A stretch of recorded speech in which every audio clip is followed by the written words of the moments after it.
Camps में अपने experiences से फ्रैंकल ने अपनी साइकोथेरेपी की स्कूल डेवलप की, जिसे उन्होंने लोगोथेरेपी कहा।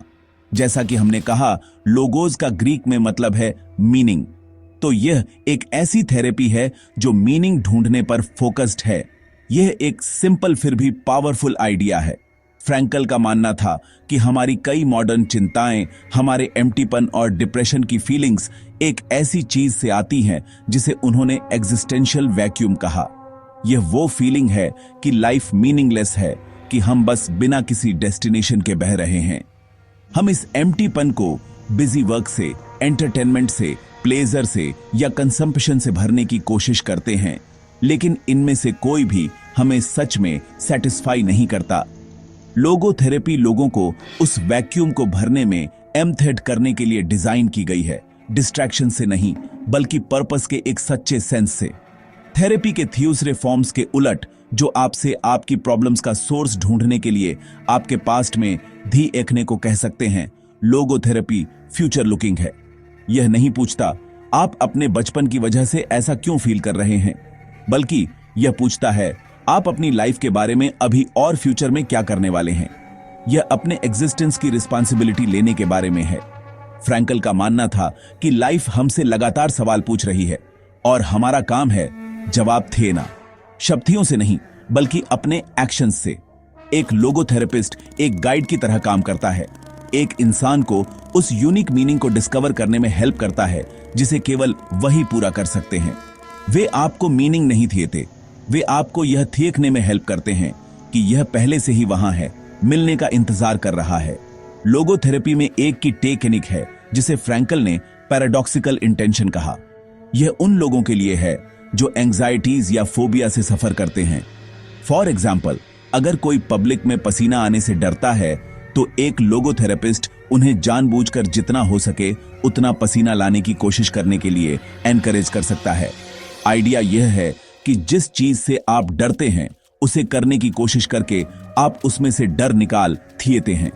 आप एंजाइटी के साइकिल को तोड़ने के लिए ह्यूमर और पैराडॉक्स का यूज करते हैं। यह ठीक खाने का एक तरीका है कि आप कंट्रोल में हैं, आपका डर नहीं। यह आपको सिंपटम से डिटैच होने और अपनी फ्रीडम और चॉइस के सेंस को फिर से हासिल करने में हेल्प करता है। लेकिन लोगोथेरेपी का कोर हमेशा मीनिंग की खोज है। फ्रैंकल एक बुजुर्ग डॉक्टर की कहानी बताते हैं जो अपनी पत्नी की डेथ के बाद बहुत डिप्रेस्ड थे। वे अपने लॉस से उबर नहीं पा रहे थे। फ्रैंकल ने उनसे पूछा, क्या होता अगर आप पहले मर जाते और आपकी पत्नी आपके बाद जिंदा रहती? बूढ़े डॉक्टर ने जवाब दिया, ओह, उनके लिए यह बहुत भयानक होता, उन्हें बहुत सफर करना पड़ता। तब फ्रैंकल ने धीरे से कहा, आप देखते हैं डॉक्टर, उन्हें ऐसी पीड़ा से बख्शा गया है और आप ही हैं जिन्होंने उन्हें इस पीड़ा से बख्शा है। लेकिन अब आपको जिंदा रहकर और उनका शोक मनाकर इसकी कीमत चुकानी होगी। अचानक उस आथेमी के थ्यूक का एक नया मीनिंग था। यह अब सिर्फ खाली दर्द नहीं था, यह एक सैक्रिफाइस था जो वह उस इंसान के लिए कर रहे थे जिससे वे प्यार करते थे। उनका एटीट्यूड बिथेल गया और वे अपनी उथियासी को डिग्निटी के साथ सह सके। शायद फ्रैंकल की किताब से सबसे पावरफुल और एंड्यूरिंग मैसेज फ्रीडम के बारे में है। हम अक्सर फ्रीडम को यह सोचते हैं कि हम जो चाहें वो कर सकें, जहां चाहें वहां जा सकें। कंसंट्रेशन कैंप में प्रिजनर्स के पास इनमें से कुछ भी नहीं था। उनकी एक्सटर्नल फ्रीडम पूरी तरह से खत्म हो गई थी। उन्हें बताया जाता था कि कब उठना है, कब काम करना है, कब खाना है और कहां खड़े होना है।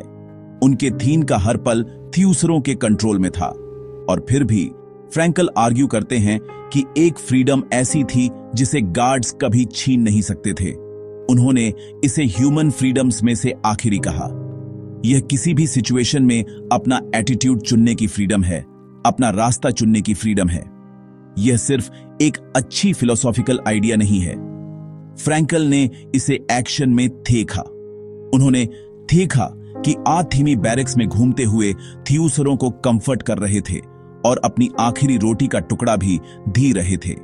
ये आर्थिमी सेंट्स नहीं थे, वे ऑर्डिनरी लोग थे जिन्होंने अनइमेजिनेबल सफरिंग के सामने एक चॉइस की, उन्होंने कड़वा या सेल्फिश न बनने का चॉइस किया, उन्होंने अपने सफरिंग के लायक बनने का चॉइस किया। फ्रैंकल लिखते हैं, everything can be taken from a man but one thing, the last of the human freedoms, to choose one's attitude in any given set of circumstances, to choose one's own way. यह थेई खाता है कि जब हम परिस्थितियों के शिकार होते हैं तब भी हमें स्पिरिट में विक्टिम बनने की जरूरत नहीं है। हम सिर्फ अपने एनवायरनमेंट के प्रोडक्ट्स नहीं हैं। यह आइडिया हमारे कंधों पर एक बड़ी रिस्पॉन्सिबिलिटी डालता है। इसका मतलब है कि हमारे साथ कुछ भी हो, हम अंततः अपने रिस्पॉन्सेस के लिए रिस्पॉन्सिबल हैं। अपनी प्रॉब्लम्स का ब्लेम अपनी परवरिश, अपने बॉस, गवर्नमेंट या सिर्फ बैड लक पर डालना आसान है, और जबकि ये चीजें अक्सर रियल फैक्टर्स होती हैं। फ्रैंकल का मैसेज यह है कि आपके साथ जो होता है, स्टिम्युलस और आप कैसे रिएक्ट करते हैं, रिस्पॉन्स के बीच हमेशा एक जगह होती है। उस जगह में आपकी पावर और आपकी फ्रीडम निहित है। आप तय करते हैं कि आप किस तरह के इंसान बनेंगे। क्या आप ऐसे इंसान बनेंगे जो अपनी मुश्किलों से टूट जाते हैं, या ऐसे जो उनसे सीखते हैं? चुनाव हमेशा आपका है। अपनी लाइफ में इसके बारे में सोचें। आप उस ट्रैफिक जैम को कंट्रोल नहीं कर सकते जो आपको थैर कराता है। आप किसी अचानक बीमारी या काम पर किसी डिफिकल्ट पर्सन को कंट्रोल नहीं कर सकते, लेकिन आप यह कंट्रोल कर सकते हैं कि आप कैसे रिएक्ट करते हैं। आप गुस्से और फ्रस्ट्रेशन के साथ रिएक्ट करने का चॉइस कर सकते हैं, या आप पेशेंस और अंडरस्टैंडिंग के साथ रिएक्ट करने का चॉइस कर सकते हैं। आप किसी सेटबैक को डिजास्टर के रूप में देखने का चॉइस कर सकते हैं, या आप इसे सीखने और बढ़ने के अवसर के रूप में देखने का चॉइस कर सकते हैं। यह प्रिटेंड करने के बारे में नहीं है कि बुरी चीजें बुरी नहीं हैं। यह रिकॉग्नाइज करने के बारे में है कि आपके पास यह तय करने की पावर है कि वे बुरी चीजें आपको कैसे अफेक्ट करेंगी। आप ही हैं जो अपनी लाइफ की स्टोरी का मीनिंग तय करते हैं। तो इस जर्नी से विक्टर फ्रैंकल के साथ हमें क्या सीखने को मिलता है? हमारी अपनी लाइफ के लिए फाइनल लेसन्स क्या हैं? अभी इसी वक्त आज 12 दिसंबर 2025 को पहला लेसन है सफरिंग को फिर से देखना। हमारी सोसाइटी अक्सर हमें बताती है कि थ्रेट से हर कीमत पर बचना चाहिए, आराम और चैन ढूंढना चाहिए, लेकिन फ्रैंकल हमें सिखाते हैं कि सफरिंग लाइफ का एक पार्ट है और इसका कोई मतलब ना हो, ऐसा जरूरी नहीं है। जब हम अपनी सफरिंग के लिए कोई रीजन ढूंढ पाते हैं, चाहे वह किसी ऐसे इंसान के लिए सैक्रिफाइस हो जिसे हम प्यार करते हैं, स्ट्रॉन्ग बनने का मौका हो या हिम्मत दिखाने का मौका हो, तो यह सहने लायक हो जाती है। यह गहरी ग्रोथ का सोर्स भी बन सकती है। सफरिंग उस पल सफरिंग नहीं रहती जब उसे कोई मतलब मिल जाता है। तीसरा लेसन है हैप्पीनेस के बारे में। इसे चेज करना बंद करो। हैप्पीनेस एक बटरफ्लाई है, जितना ज्यादा आप इसे चेज करेंगे उतना ही ज्यादा यह उड़ जाएगी। लेकिन अगर आप अपना ध्यान दूसरी चीजों पर लगाते हैं तो यह आकर आपके कंधे पर धीरे से बैठ सकती है। फ्रैंकल हमें सिखाते हैं कि इसके बजाय मीनिंग को चेज करें, खुद को एक मीनिंगफुल प्रोजेक्ट के लिए डेडिकेट करें, लोगों को अनकंडीशनली प्यार करें, एक ऐसा पर्पस ढूंढें जो आपके अपने कंफर्ट से बड़ा हो। जब आप ऐसा करते हैं तो हैप्पीनेस अक्सर एक अनएक्सपेक्टेड गेस्ट के रूप में आती है। यह एक अच्छी तरह से जी गई लाइफ का बाय प्रोडक्ट है, जिम्मे थियरी और कंट्रीब्यूशन वाली लाइफ का। लाइफ का पर्पस खुश रहना नहीं है, इसका पर्पस यूजफुल होना, ऑनरेबल होना, कंपैशनेट होना, और यह डिफरेंस लाना है कि आप जिए हैं और अच्छे से जिए हैं। तीसरा और शायद सबसे इंपॉर्टेंट लेसन है रिस्पांसिबिलिटी के बारे में। फ्रैंकल ने कहा था कि फ्रीडम सिर्फ आधी कहानी है। उनका मानना था कि यूनाइटेड स्टेट्स के ईस्ट कोस्ट पर स्टैच्यू ऑफ लिबर्टी को वेस्ट कोस्ट पर स्टैच्यू ऑफ रिस्पांसिबिलिटी थिवारा सप्लीमेंट किया जाना चाहिए।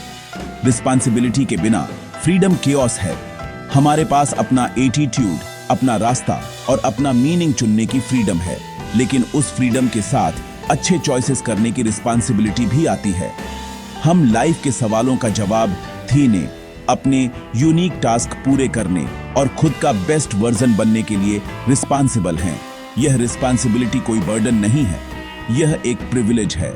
यही है जो हमारी लाइफ को डिग्निटी और वर्थ देता है। आखिर में विक्टर फ्रैंकल का मैसेज डिफायंट होप का है। यह उन सभी के लिए एक मैसेज है जिन्होंने कभी फंसा हुआ महसूस किया है, चाहे जेल की सलाखों से या अपनी निराशा की इनविजिबल तलवारों से। वह हमें याद दिलाते हैं कि हम सिर्फ किस्मत के कठपुतली नहीं हैं, हम अपनी लाइफ के ऑथर्स हैं। हम काम में, प्यार में और यहां तक कि सफरिंग में भी मीनिंग ढूंढ सकते हैं। हमारे पास अल्टीमेट फ्रीडम है कि लाइफ जो भी हम पर फेंके, हम उस पर अपनी रिस्पॉन्स चुन सके। तो अगर आप खोया हुआ या खाली महसूस करते हैं तो फ्रैंकल की कहानी याद रखें। याद रखें कि सबसे गहरे अंधेरे में भी एक लाइट ढूंढने के लिए होती है। आपको बस उसे ढूंढने का चुनना है। आपके पास एक विहाई है, अब जाओ और उसे जियो।